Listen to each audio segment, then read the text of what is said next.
going to record in a way that will be able to be just shared. Introduce briefly what we're doing. Again, thanks very much for coming. My name's Mike Ferner. I'm with Veterans for Peace. And there are people here from American Muslims for Palestine, Democratic Socialists of America, probably Palestinian students, and I'm not sure how many other groups. But I did want to mention that we have at least 2 people here from Cleveland who came in just to be here for this. And I don't know where else everybody else is from, but not everybody's just from Toledo. So I really appreciate you showing up. Ray Levitt is here, if you'd like to raise your hand, Ray. She came in from California just to be here to meet Phil when he got off the plane. And Ray and Phil and I participated in the 40-day fast at the UN this past summer. And actually it was Phil's idea to do something like that. And we promoted it and it took off beyond our dreams. 800 people around the country participated in it. And it was not too many days after the fast was over that Phil heard about the flotilla and decided to take an extra step. And I can tell you that Phil's courage is exceeded only by his compassion. It's a real honor to know him and get to work with him, and I'm really proud to say he's a member of Veterans for Peace. Bill.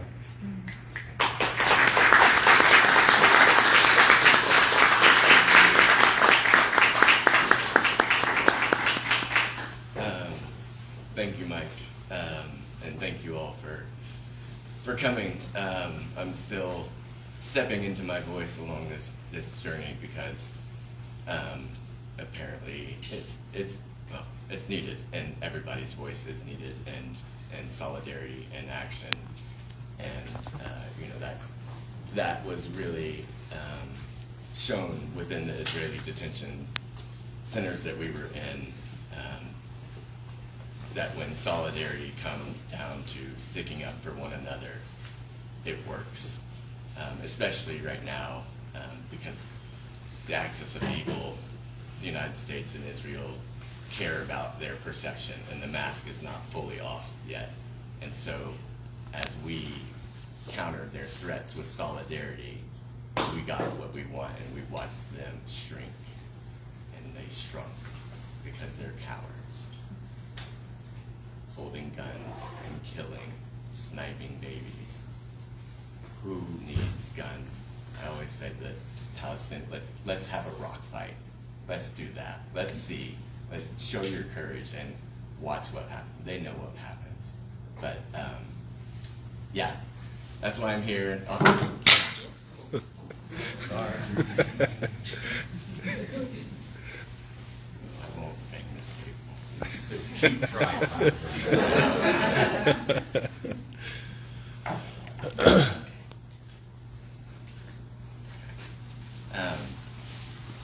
But yeah, obviously, the next step after a fast is to join a flotilla, right? It's a progression of being frustrated, of not being able to do something, to be out there with protest signs for years and years, and not just since the genocide, but before, and knowing that this was going to happen. That's why I took a sledgehammer to the wall before October 7th.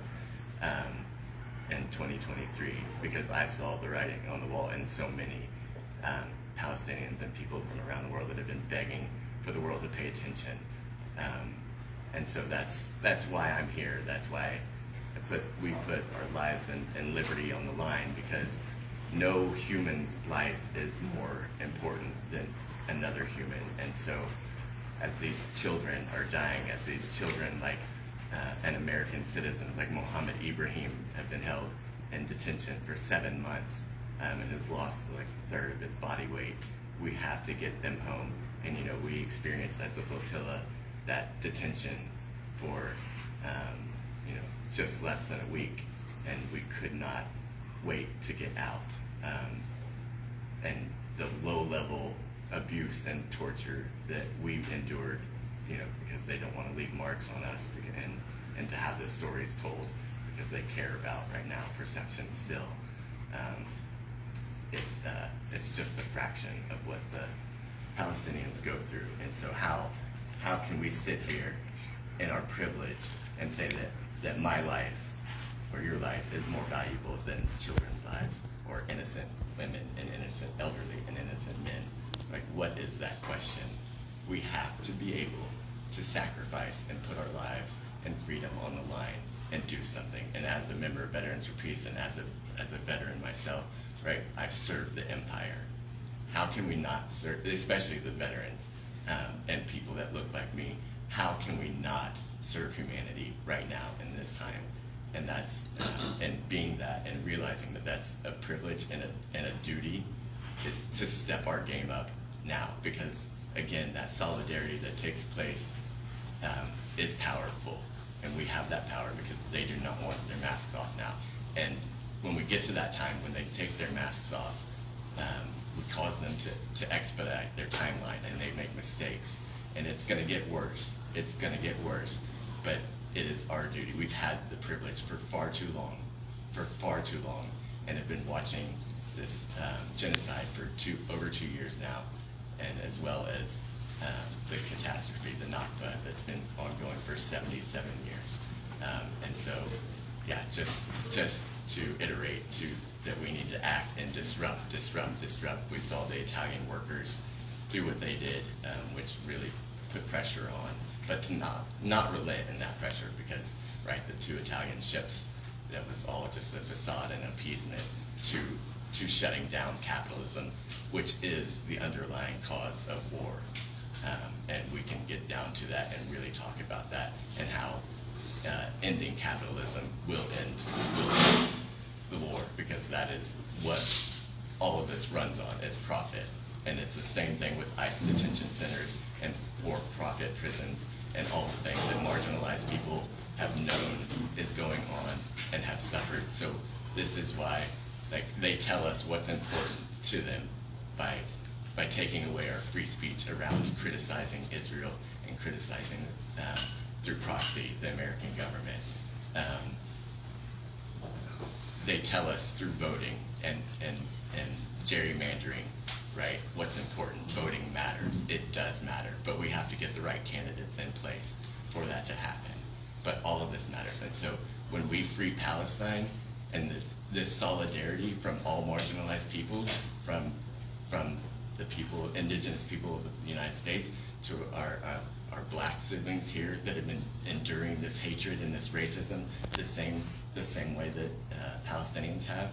I equated it to the Israelis running these prisons, like the KKK running the prisons here. And that's exactly what's happening here, and has been happening.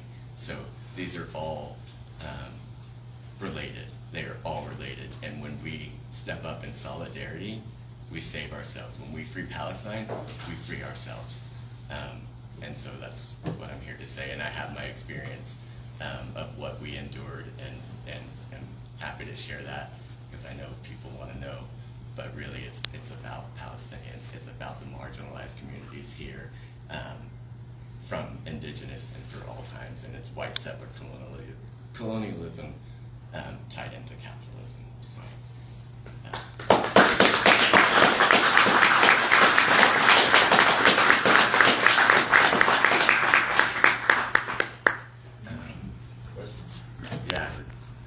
Questions? Any questions from the press? And questions from anyone else? Is the second wave flotilla been, anybody all been released? The people who came after the 8 nine ships? Peggy, I wish I had that. Okay. I just got my phone working yesterday. So. How would I not know your phone? So that was one of the things is, right, we threw our phones into the sea. They took everything. They threw away all of our belongings, all of my belongings, and so just getting that process right back, and that's just a small fraction and another way for them to just be annoying and to make it a pain. But that was one of the things. So getting my life back together. Fortunately, I have support through organizations, and plugging into organizations is so crucial and critical, and the reason that I'm standing here right now from the fast. And it was mainly a lone wolf deal for me for so long, yelling into the abyss. But to plug into these organizations, to connect the community, and to be ready and to get as organized and to out-organize the colonizers, the capitalists that have been organizing and are so well organized. And you see that in Israel and the way that it's playing out in the West Bank and the division. It's such their plan has come to fruition through a T, and so we're behind the game in organizing. So we need people to organize, to plug into organizations that you all align with, and to get going, and to have this solidarity and intersectionality amongst the organizations, and to not get caught up in it's this organization, this is the way we do things. No, it's putting the Palestinians first and putting the ego and the organizational pride to the back. Not all of the members of the flotilla you were on are released yet, are they? Yeah, and thank you for that. Because that was hard. We tried solidarity, and we knew that was an option. But on the last day, they started separating us in cells via nationality, and we noticed that about 5 or 6 of our they had us separated by gender, and men and women, and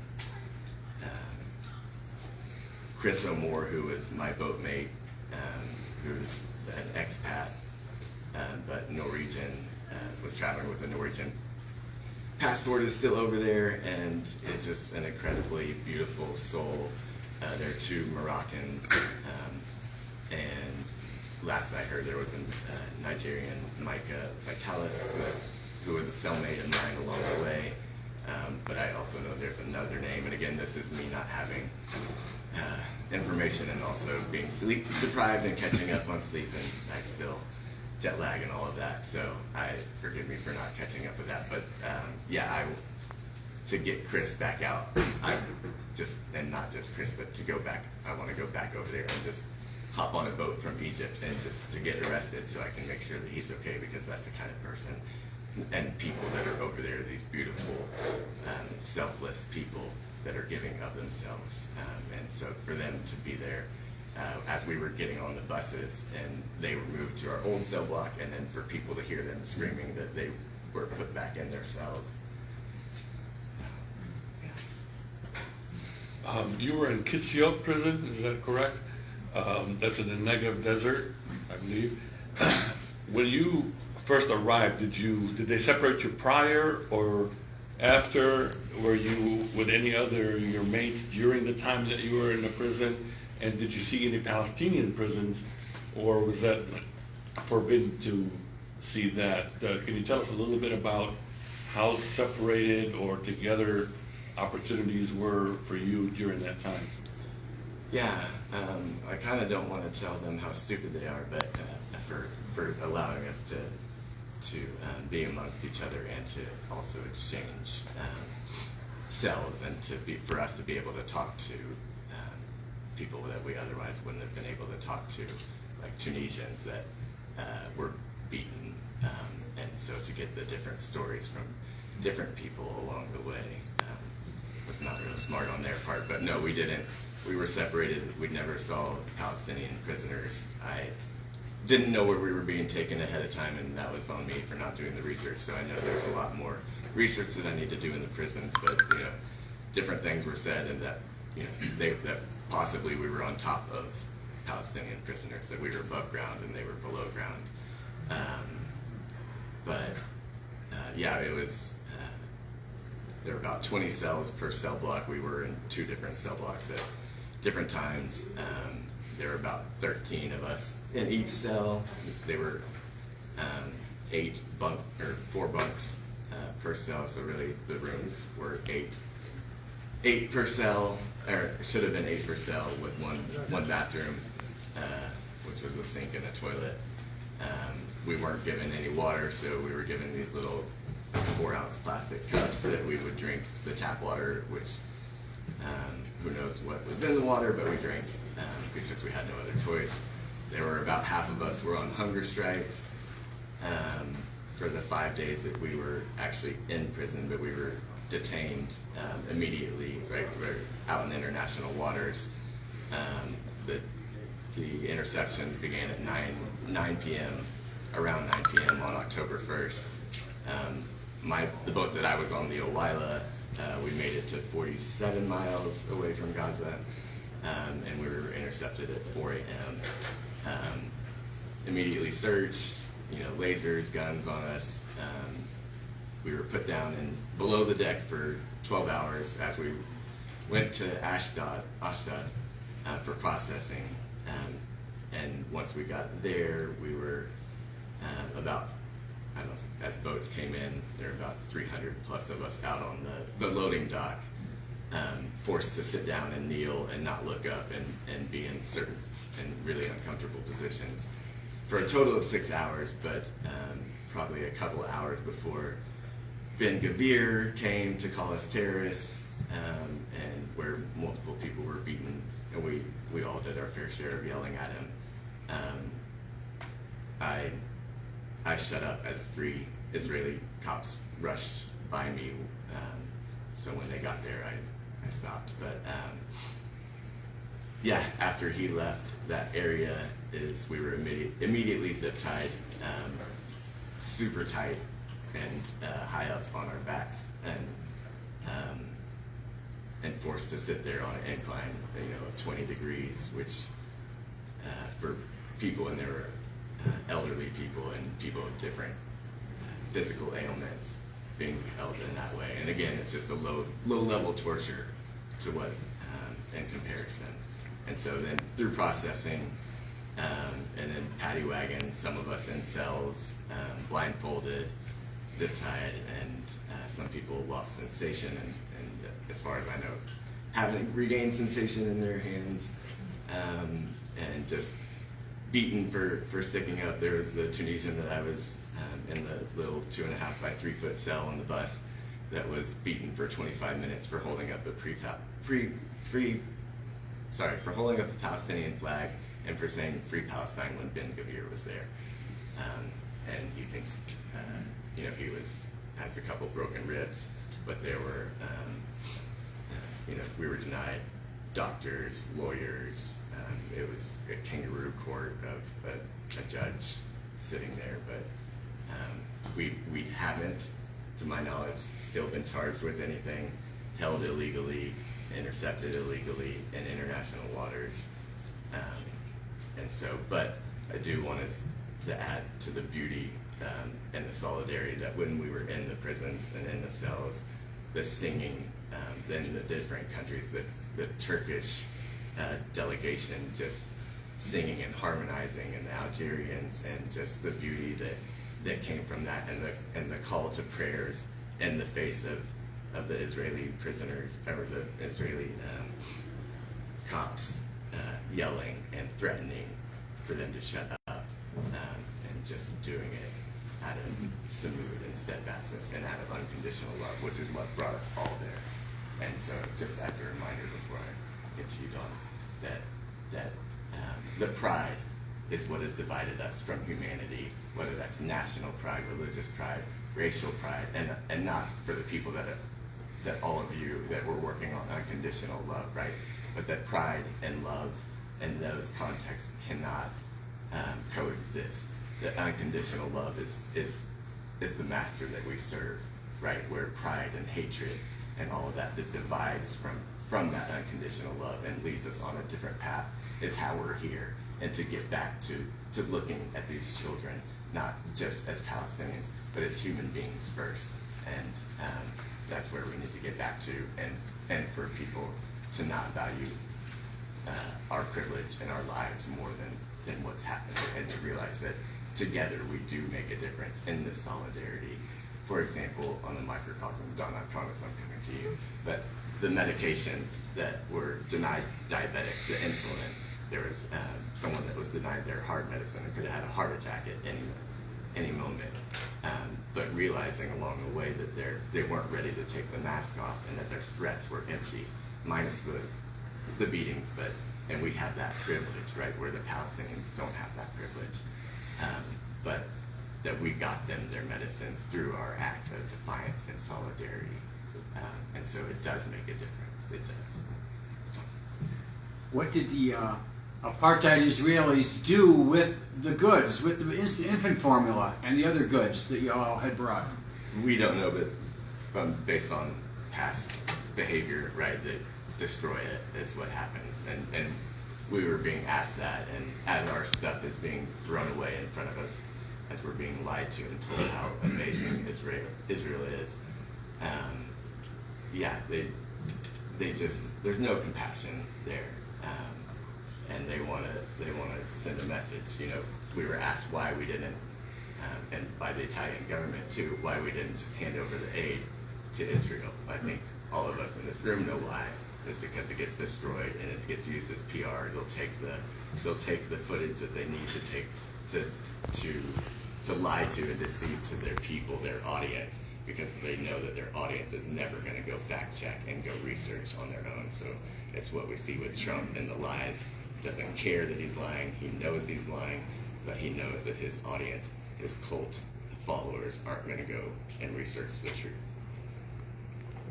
It was also my understanding that that the Pope also offered to take the aid off your hands, if I recall correctly. I think Greg Stoker also went into that.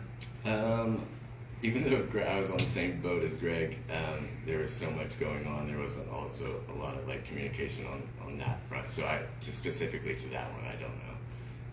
But Greg knows what he's talking about. So I see.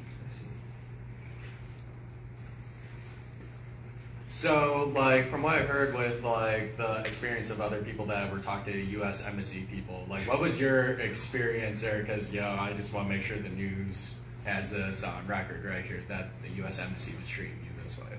yeah, the U.S. Embassy was worthless, absolutely worthless, and failed us as they do the State Department. One of the collective laughs that we all had as the 20 whatever delegates as we were seeing our consulate for the first time, when they said that they have no jurisdiction or power over here. It was just a collective laugh, really, when all these other consulates of supportive nations, right, are bringing their delegates, their constituents, water, bottled water, and food and snacks, at least during that time, for people that weren't on hunger strike, but bottled water, something, and to have something else other than these juvenile handouts that we could do something with. It was just a failure, and even being released into, that was not our first, those were our first contacts, but when we were deported to Jordan, and to see the level of reception again from the other embassies to their people and how they were taken care of. I don't even think we had transportation arranged from our delegation, and the Jordanians had to come through with a bus for us. And so we kind of did a mutiny against our our representative. She wanted us to go to the airport and then go to the hotel that we had found on our own. And so she went in her own car and we were in the bus, and we were like, "Is anybody going to the airport?" "No." "Okay." And so let her know that we were going to the hotel, and that was the last we saw of her. So yeah, failure, and by intention. So thank you for that question. Yes. How did you get started in your activist journey, and just interest in Palestine? How do you go from, being in the military to where you are now? That's a really good question, and a multifaceted question, and lots of different factors. And that process for me began in 2010 to go from to researching to go from to being asked and being prodded and something, because I've been passionate even on the wrong side, and so being prompt, that was kind of like the prompt that caused me to dive off and do my own research, came out of passion of defending my prior beliefs, but then coming across the truth and never coming back in one rabbit hole after another rabbit hole. But specifically with Palestine and Gaza in 2014, the massacres that were occurring in Gaza that were on my radar from doing research. And that research began in part by following the money of the donors, of our supposed representatives, right? And also growing up in that environment of the good old boy club, of my great-grandfather being friends with LBJ, of the power of like my brother-in-law and my nephew's godmother being Ashley Kavanaugh, right? And seeing the good old boy club network and knowing how it operates, and knowing that the narcissists that are the politicians are self-serving only, and so watching them, the same donors donate across the aisles, AIPAC and Kufi and so many more, the oil companies and the weapons companies and the real estate lobby. It is all about the money and what serves them. They don't serve the people. They don't do what we're doing, and their actions tell you. So hollow words and words filled with fluff. No, like if our words aren't backed with actions and filled with actions, hollow, empty, meaningless. I don't care what you say, how many times you say it. This ceasefire thing is so watered down. Like, why put any hope and any trust into Trump's lies? We have to, and it's a strategy, right? The stalling tactic, and we keep getting here. And by trusting these people that have showed us time and time again that they're liars and that they only operate through self-centeredness, and they're not selfless, and they are not like us.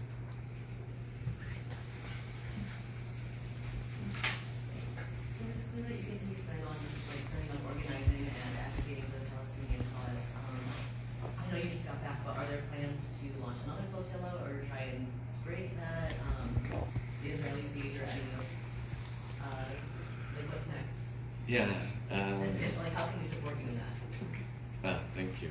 I don't know. I mean, the next opportunity, I think sailing, like October's done for the Mediterranean. It's for sailing season, and I think April is kind of the first launch in the spring that would be able to. There's a lot that can happen between now and then, and that we need to do between now and then, and not just wait for the flotilla aspect of it and pressuring, right? Because again, this was a civilian-led deal where our governments have failed, and so pressuring our governments by disrupting the economic system that is capitalism to causing, right? Because that's the only thing that they care about, is once we hit the pocketbooks of the corporations and do that in a sustainable way, right? It's and then getting to that point of the 3% of the population that's needed for this revolution. Like, we need to get there, and people need to understand that these are unprecedented times, but also we're repeating history, and we are in Nazi Germany 2.0, and we need to catch up fast to their organizing levels. But I'd say really sacrificing and disrupting and getting out of your comfort zone of privilege, and really getting back to remembering what it's like to suffer, because there's such a separation of it's been a while for a lot of people of sacrifice and suffering, and to get back into remembering what that's like, because the Palestinians, not only just the Palestinians, but right, the Palestinians have been suffering immensely and exponentially over these last 2 years, daily, with no reprieve from it. How often do we have reprieve from suffering in our daily lives? And why? What is that? Right? Like asking ourselves, like, why am I okay with being in this privilege while this Palestinian that I don't know that's across the world, that's a child, right? And it's empathizing. It's putting, like I have 2 children, right? So it's easy for me, and about the same age as Mohammed Ibrahim, it's easy for me to put myself in the parents' shoes, right? And see that could be my son, and why am I not fighting as hard? Because I have that privilege. And also finding a way, right, and organizing for mutual aid and support for these actions and such, because it is a privilege to be able to leave and not have income coming in during this time, to do that and to support each other, and that's why organizing is so important. And to get back maybe to your question on how I got involved, and that was by Mike reaching out and meeting at a protest, right? So that there is that in the protest, which I feel like at this level is the bare minimum, right? But at least there's the community and the networking that happens at the protest. It's a step, right? And so that's where that step, especially is introduction. Go to protests, meet people, and then you're going to be vetted as you should, because infiltrators and whatnot. But do your time, like show your face, show your support and your heart, right? And then things, magical things can happen, like the fast, and of me plugging into Veterans for Peace and being supported and having my heart heard, and just really getting back to being vulnerable and sacrificing more. I'd just like to mention to the person who asked the question about how we support, what else we're going to be doing and what else we do. I know a lot of people here have been out on the streets doing stuff regularly, consistently. But I wanted to just mention that if people are interested in taking it up a notch, there was 6 of us last week that got arrested for blocking Senator Husted's office downtown Toledo. And I would love to have enough people do what Phil was talking about disrupting. I'd love to have enough people believe in doing some serious disrupting and shut down more than just the entranceway to a senator's office. I mean, you've seen on the news media in Italy, they're shutting down the whole country, and we're probably not going to do that anytime soon, but there's a lot bigger way we can disrupt business as usual here in Toledo if there's more of us that are willing to do that. So I just wanted to throw that out there, and the cheesy little sign-up sheets that we sent around, if you would be good enough to put your name and email on there as a way that we can start keeping in touch, that would be great. Those are moving their way around slowly. And I'm Judd, excuse me, any other questions? I'm Judd, wanted to announce a film coming up. Yes. Hi, my name is Amjad Dumani. I'm the founder of the Media Decompression Collective, and our organization is bringing a film to Toledo. It is going to be the premiere. And speaking of disrupt. This film is called it's called To Kill a War Machine. And it's about a UK activist group who has taken it to the next level to disrupt the war machine, and they're called Palestine Action.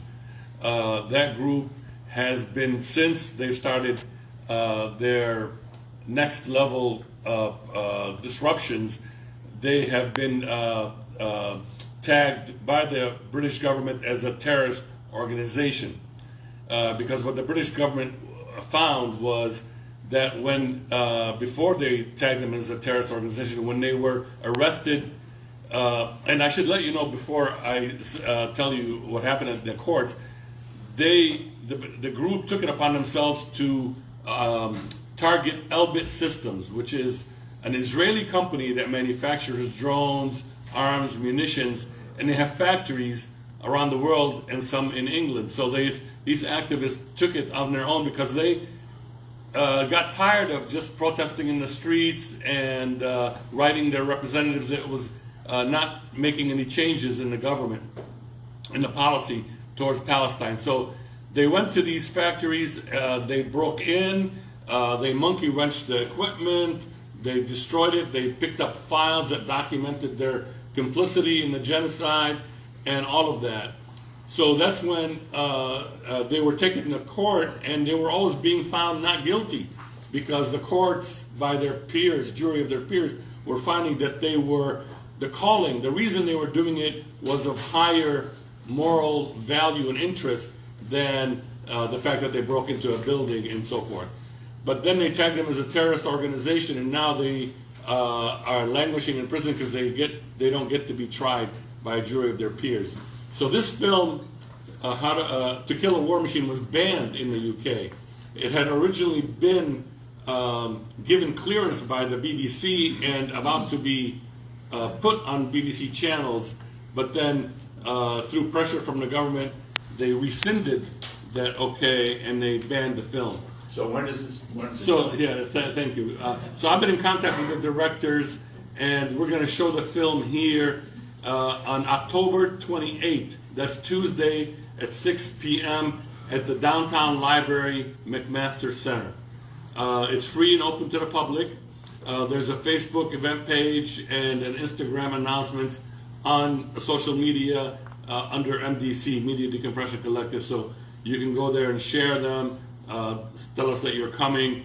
But it's Tuesday, October 28th from 6 to 8, and there'll be a short period of Q&A afterwards. Thank you. Thank you, Maureen. Yeah. Okay. Hi, my name is Jasmine. I'm with American Muslims for Palestine, Toledo chapter. And we first wanted to just give a really big thank you and appreciation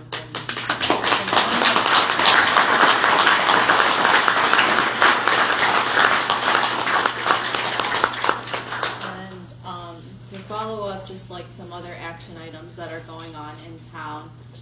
Today at 3 o'clock at the Sylvania Library, we have a event dedicated to the lives lost during this war in Gaza. So just come and process that with us and just honor the lives lost. And then also on October 19th, we have a special guest coming from out of town who's Miko Peled. He is an ex-IDF soldier. He's an American author, an activist, and he'll be coming in to talk about truth and justice. And that's going to be at Lourdes University in the Franciscan Center from 11 to 1 o'clock, October 19th. And we have a few flyers up here if you'd like to grab one. Thank you, and thank you so much.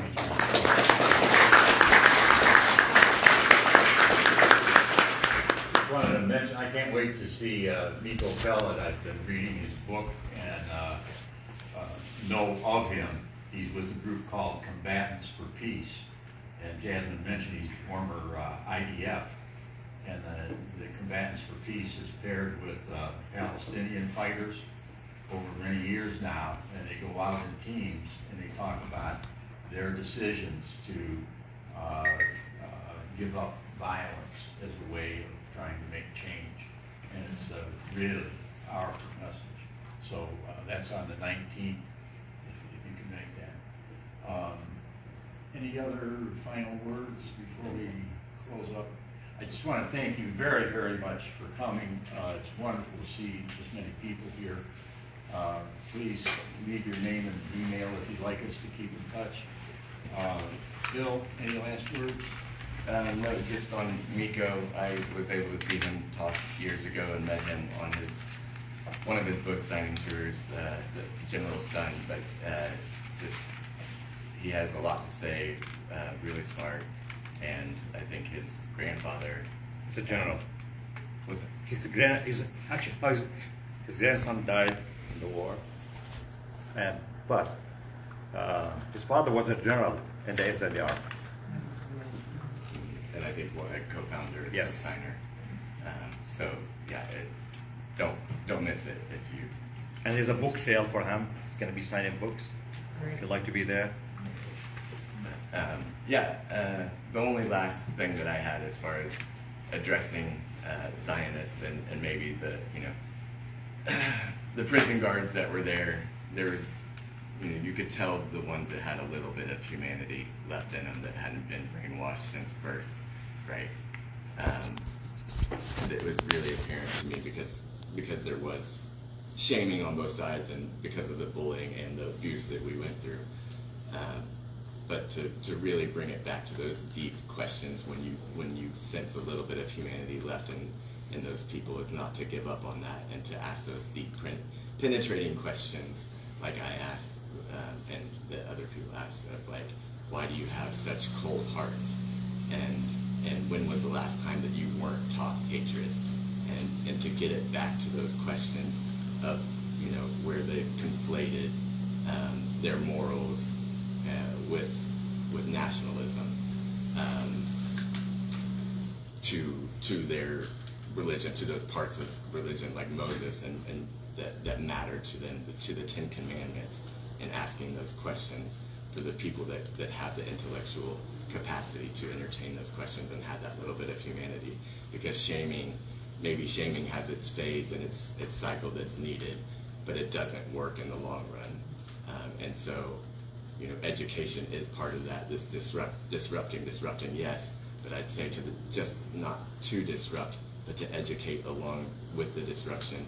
Why are we at, Chevron, for example, like one of the major profiteers of the genocide, right? Like go to and organize a red action, right? An arrestable action, but have the talking points, have the social media points, have the education points ready for the media to go and to get organized instead of just doing actions to do actions and not having a strategy or a goal in mind.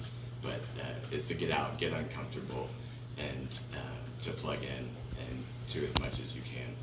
And just thank you so much for the support that meant the world to us, and to be able to get back safely to the extent that we have. And we need to expedite that and amplify that and do that for the 10,000 plus Palestinians and the thousands of children that are being held. And not only that, but to end the starvation and end the genocide, because together in solidarity we have that power. It's solidarity or we perish. Let's go. Let's go.